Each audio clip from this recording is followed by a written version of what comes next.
Shri Rahul Gandhi ji.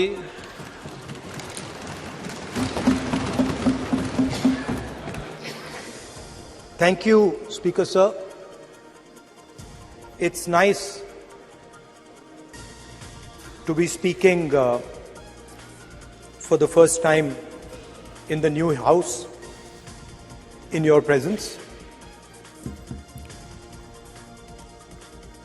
I stand in support of the Women's Reservation Bill.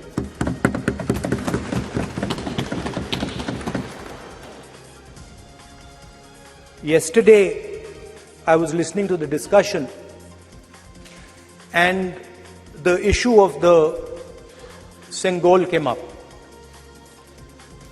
And there was a conversation, a to and fro, about the Sengol.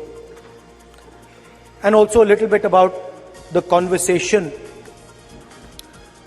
about the transfer of power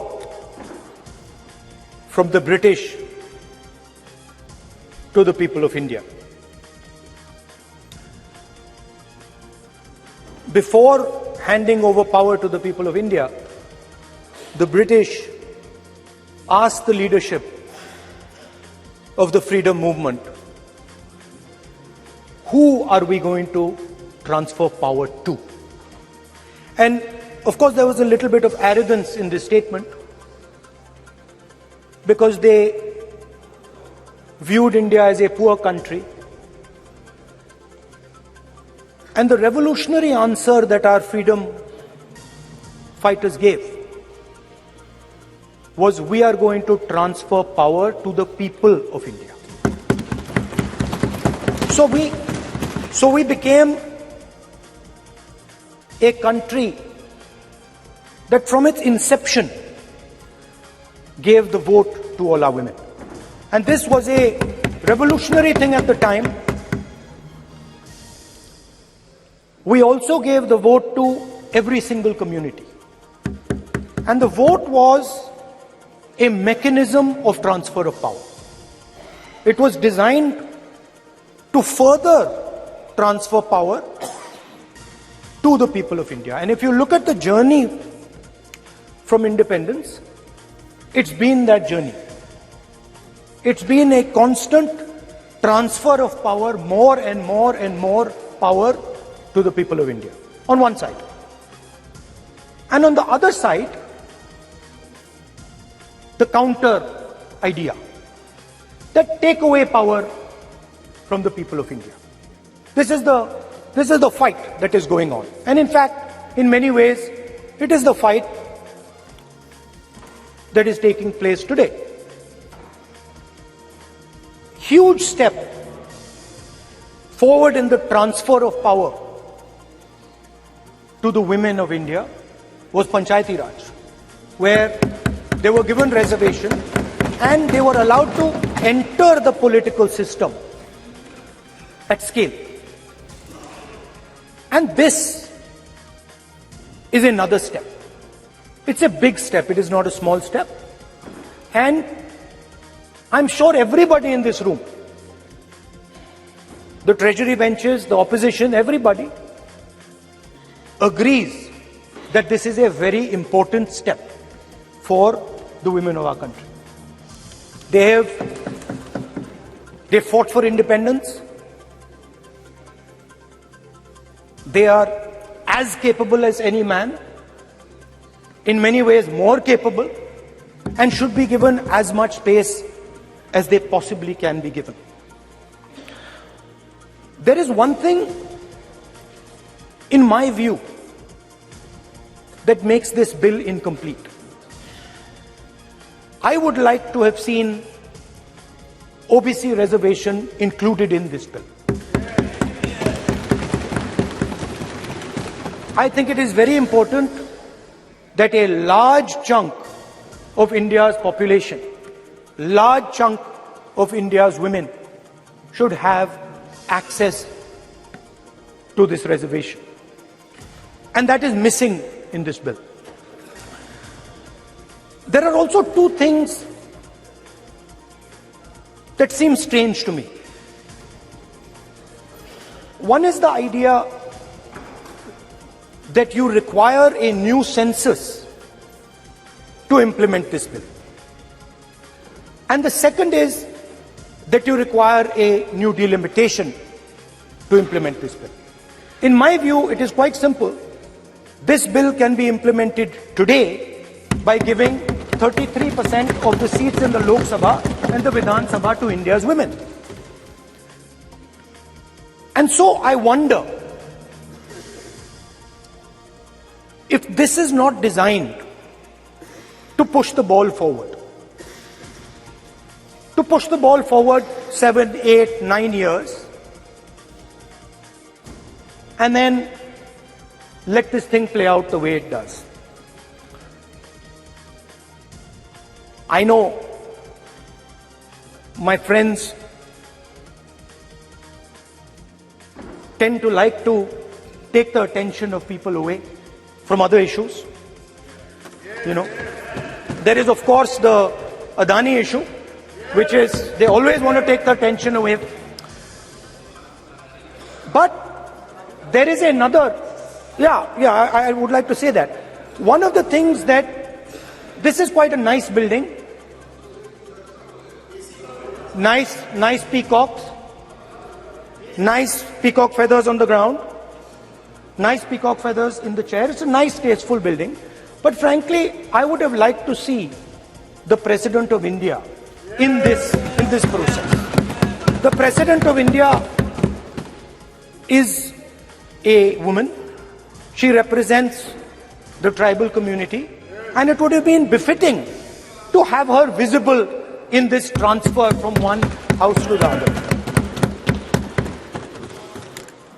So, one of the things that the government likes to distract from, of course, is Mr. Adani. And there is another thing that the government likes to distract everybody from.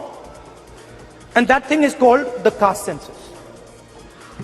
For some reason, and I don't quite understand what this reason is, the moment the opposition raises the issue of caste census, the BJP tries to create a new distraction, a new sudden, event, so that the OBC community and the people of India look the other way. In my research for this speech, I took a look at the different institutions that define how our country moves forward. There are many. There is the Lok Sabha, Rajya Sabha, Vidhan Sabhas. There is the bureaucracy. There is the press. And there's the judiciary. And I looked with an eye to understand what is the participation of the OBC community in these institutions. मतलब हमारे जो institutions हैं उनमें OBC की भागीदारी कितनी है, ये सवाल मैं पूछ रहा था और मैंने अलग अलग इंस्टीट्यूशंस में थोड़ा रिसर्च किया. जो सेंट्रल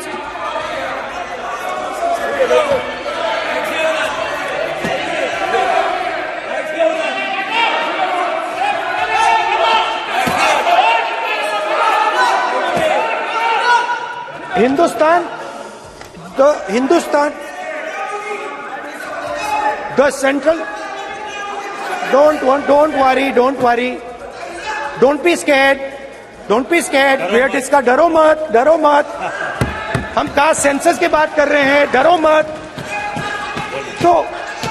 तो मैंने, I checked, simple thing I did. I said, look, what is the most important set of people in the government of India? The people who define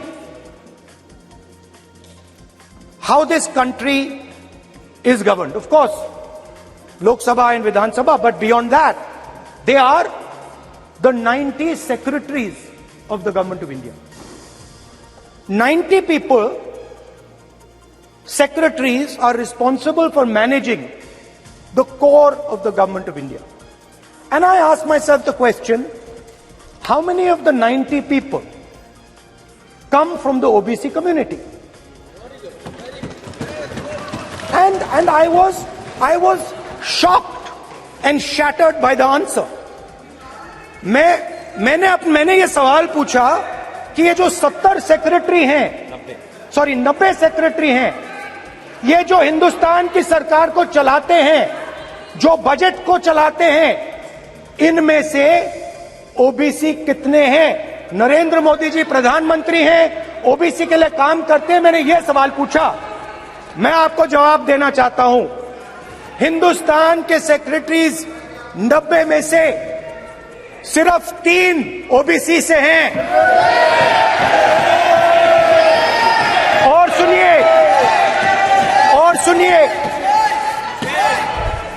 और सुनिए, नहीं घबराइए मत, डरो मत,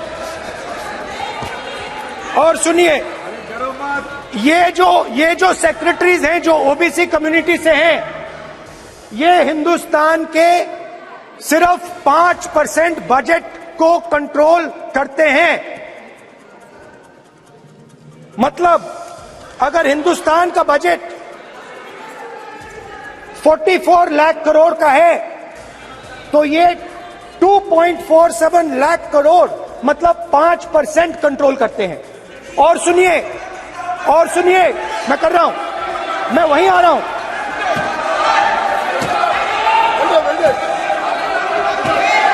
मतलब ये जो है ओबीसी की बात नहीं सुनना चाहते, ओबीसी की बात नहीं सुनना चाहते, ओबीसी की बात नहीं सुनना चाहते, ओबीसी की बात नहीं सुनना चाहते।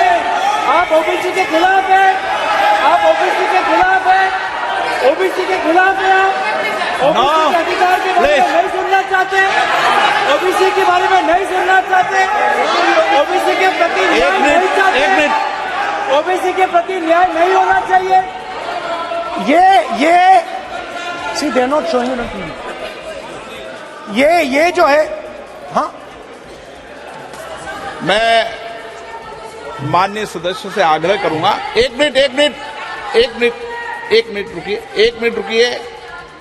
माननीय सदस्य से मैं आग्रह करूंगा, एक तो ये महिला आरक्षण बिल है, और दूसरा सभी माननीय सदस्य समान है।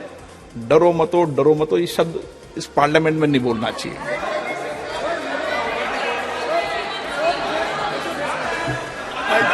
सर, ये जो डिस्कशन है, sir, speaker sir, this discussion,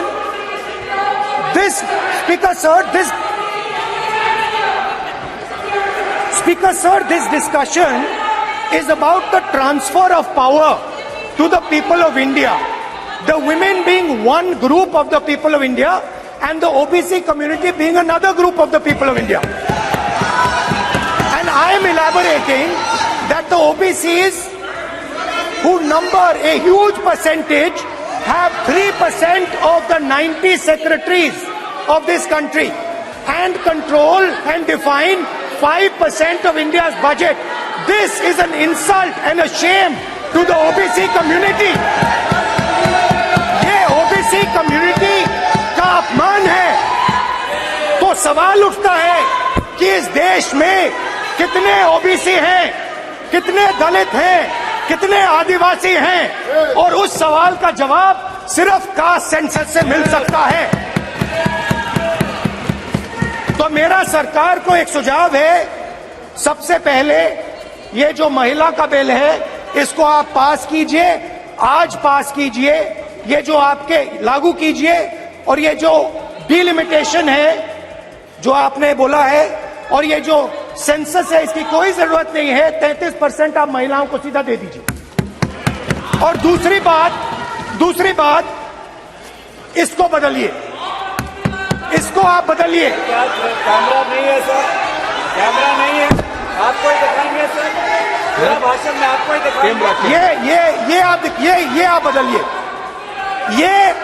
ये जो लिस्ट है, ये ओबीसी समाज का अपमान है। 90 लोग हिंदुस्तान के सेक्रेटरी हैं, उनमें से 3 लोग ओबीसी समाज के हैं, 5% बजट को कंट्रोल करते हैं। तो जल्दी से जल्दी आप कास्ट सेंसस कीजिए। जल्दी से जल्दी जो हमने कास्ट सेंसस किया था उसका डेटा आप रिलीज कीजिए, और अगर आप नहीं करेंगे तो हम कर डालेंगे। Thank you.